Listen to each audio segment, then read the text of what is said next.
Fiang's POV. You want me to ask you questions? I finally said. Matalim ang tingin sa kanya. How about you explain first why you're here, why you think this conversation is happening on your terms? Tumitig to sa akin ng matagal at parang pinipilit ako na maniwala ako sa kanya. Dahil wala akong ginagawang masama, Fiang.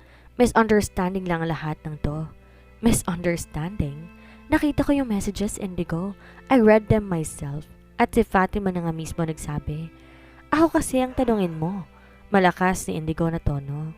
Ako ang asawa mo, ako ang tanungin mo. May maniniwala ba kung pakikinggan mo muna ako bago ka maniwala sa iba? For a moment, the room was silent. His words hanging heavy between us. Oo, may mga pagkakataon na nagsisigawan kami sa bahay kapag nag-aasaran.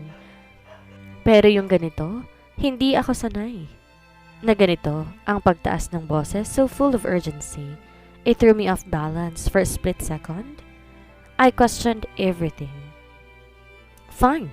Tinatagan ko na ang boses ko at tinungong isang single na sofa malapit sa bintana. Doon na ako naupo. Pinag-cross ko ang mga binti ko at mga kamay ko sa dibdib bago ko nagsimulang magtanong. Paano may papaliwanag ang mga messages na sinend sa akin ni Fatima? Isang malalim na buntong hininga ang pinakawala ni Indigo. Mukha itong frustrated at halos hindi nito alam kung saan magsisimula. Lahat ng sinabi niya sa text, walang totoo doon. Siguro yung pagiging caring ko at pagpapasaya kay Fatima, yun ang totoo. Dahil ganon talaga ako kahit kanino sa inyong magkakapatid. Pero maliban pa doon, wala na. Yung sinasabi ni Fatima na 2 months kaming may relasyon, nagulat nga ako nung nabasa ko yun eh. Baka ang ibig sabihin niya, 2 months na kaming magkaibigan? Tumaas ang kabilang bahagi ng kilay ko. Nang gumawa kayo ng research niya, binuhat mo ang kapatid ko na nakatulog siya.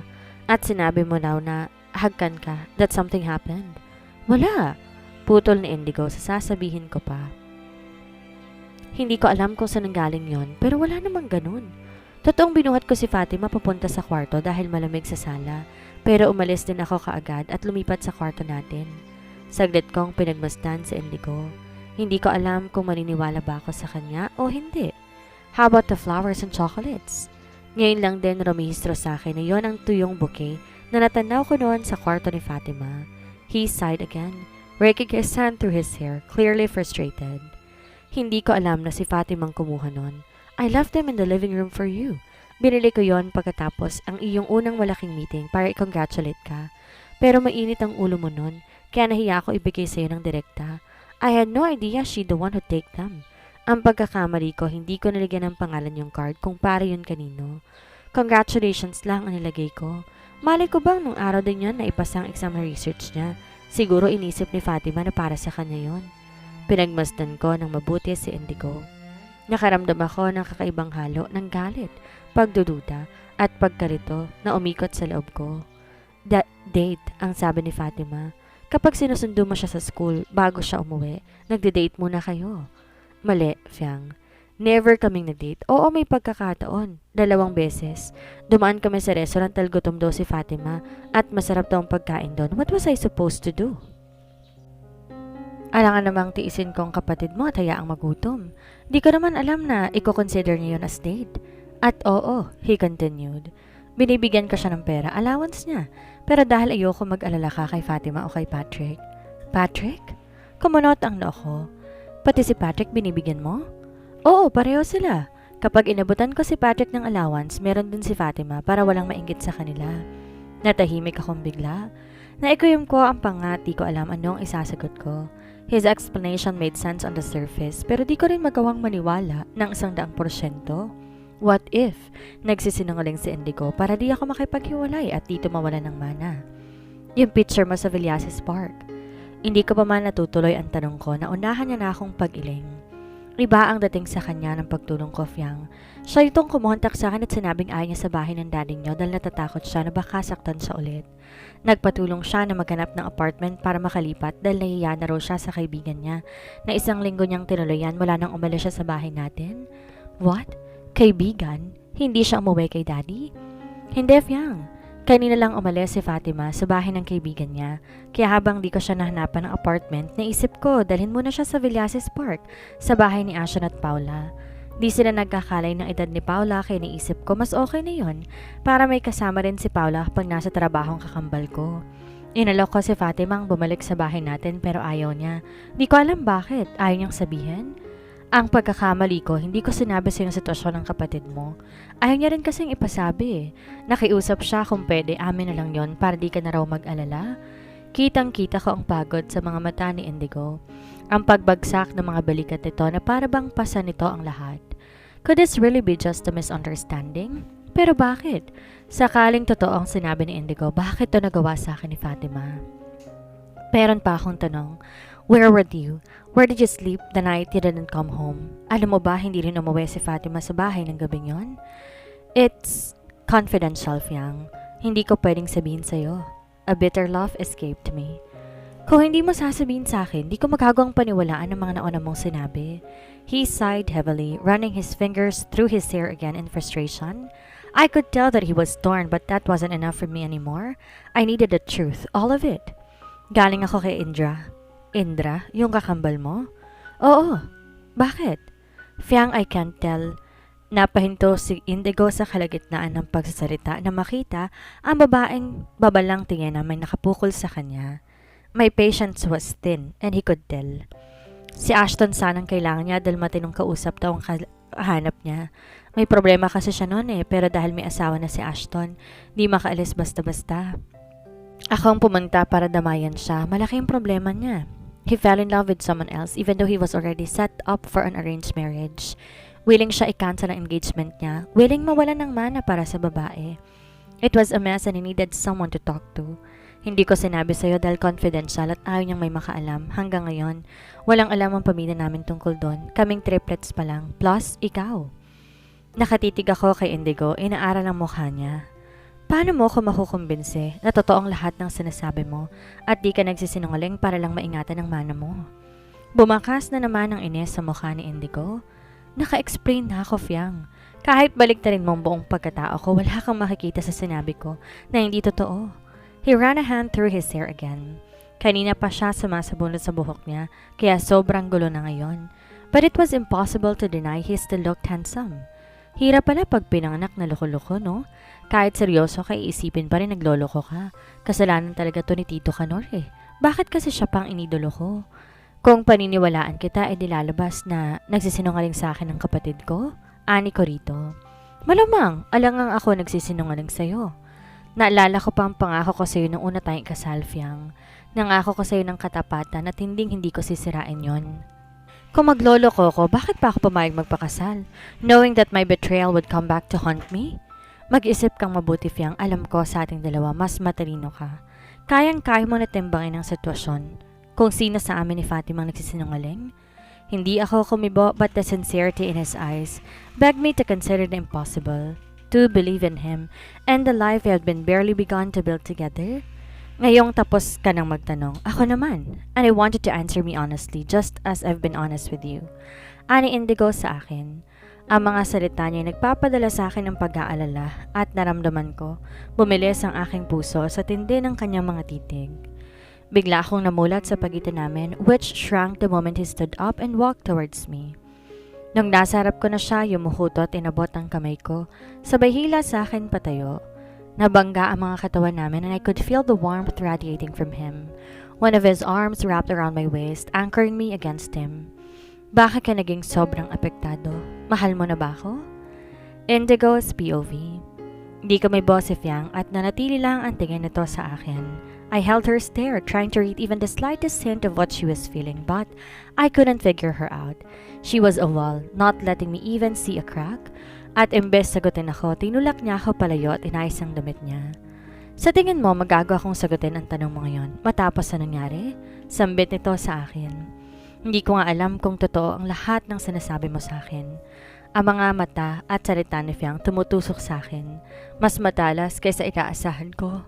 May karapatan tong tanungin ang lahat, ngunit ang pagdududa sa kanyang boses ay sampal sa mukha. Ang sakit lang na simula magsama kami, nagpakaloyal ako sa kanya. Di nga ako pumupuso sa picture ng magagandang babae sa social media dahil gusto kong maging matinong asawa tas ganito. Grabing pagdududa ang nakikita ko sa mga mata niya. Napahaplos ako sa bato ko. Sige, Tsaka mo na lang ako sagutin. Kausapin muna natin ang kapatid mong si Fatima para magkaalaman. We're going to clear this up. I will clear my name, one way or another. I took a step closer, making sure she understand every word. And for your information, hinawi ko ang ilang hibla ng buhok ni Fiang papunta sa likod ng tenga nito, bahagyang nakangisi. Hindi ako pumapayag sa divorce. Magagawa mo lang akong hiwalayin kung mapapatunayan mo nagsisinungaling ako. Kung nakakita ka ng isang bagay na tunay na nakakasira sa atin. Pero pag nalaman ko at napatunayang malinis ang konsensya ko, then there will be no divorce. Even after the minimum 1-year requirement. Inabot ko ang kamay nito at agad nilapat sa labi ko. Di umaalis ang tingin ko sa kanyang mukha. Sa akin kahabang buhay, Fiang, itagam mo sa bato. Bulong ko rito, my voice low and steady. For a brief moment, I thought I saw a flicker of something in her expression, hesitation, maybe even doubt after her own resolve, but just as quickly, it was gone. Wala tong sinabit, naging mabigat ang katahimikan sa pagitan namin. Pero hinawakan ko na mahigpit ang kamay niya, siniguradong mararamdaman niya ang bigat ng pangako ko. Ilang sandali pa, binawi na ng Fiang kamay niya. Umalis ka na. Humakbang siya, papalapit sa kama. Sinundan ko siya ng tingin. Hindi ako aalis nang hindi ka kasama. Iuwi kita sa bahay natin. Binalingan niya ako ng masamang tingin. And why is that? Hindi ka ba mabubuhay nang wala ako sa tabi mo? Yes. Kaya halika na, umuwi na tayo. Humakbang ako papalapit sa kanya at inabot ang kamay niya. I already checked out at the hotel before I came up here. So, I like it or not, you're coming home with your husband? Wala tong nagawa nung akayin ko na siya. Palabas sa hotel room. Tulala sa Fiang at di makapaniwala na mas makapangyarihan ako ngayon kaysa sa kanya.